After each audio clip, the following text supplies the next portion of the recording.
الرجل دي مش شبه الرجل دي خالص. العلم في 2026 بيأكد لنا على إن الرجل دي مرض حقيقي اسمه الليبيديميا.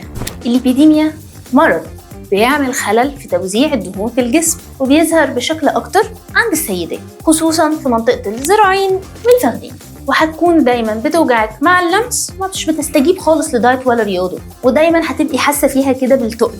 الدهون بتكون متساوية على الجنبين، لكن في صورة مش ألطف حاجة، يعني بتبقى في شكل تكتلات، ودي بتكون ليها أكتر من مرحلة. طب إيه سبب الليبيديميا بقى؟ السبب الحقيقي للأسف لسه مش معروف، لكن في عوامل بتزود من فرص الإصابة، زي العامل الوراثي أو التغيرات الهرمونية اللي بتكون مع مرحلة البلوغ أو مرحلة سن الأمل. هل الدايت والرياضة في الحالة دي كفاية؟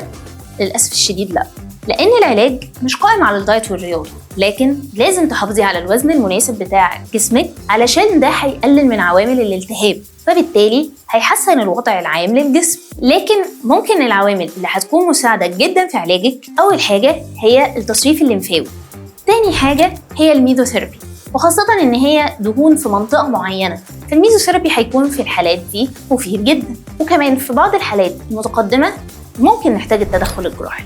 خدي بالك لو عندك دهون لا بتخس لا بدايت ولا رياضة، دي هتكون ليبيديميا مش سمنة عادية، وساعتها لازم ترجعي للدكتور علشان هو اللي يحدد الطريقة الأنسب للعلاج. معاكم دكتورة آلاء سليمان، أخصائي التغذية الإكلينيكية، موجودة علشان أساعدكم تفهموا جسمكم صح، لأن الوعي هو أول خطوة للعلاج.